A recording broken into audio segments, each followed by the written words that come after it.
Ayan, wala na po ang aking anak. Ito na po ang kanyang kwarto.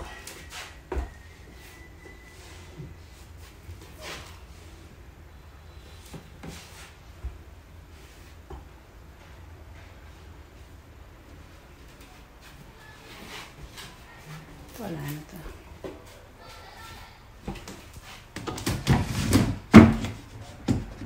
Wala na pong laman.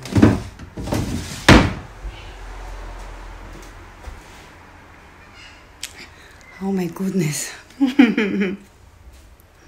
So, it's so sad na iniwanan na po kami ng anak ko.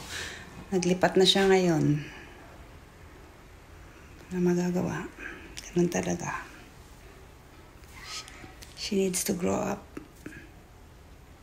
Okay lang po. Tayo.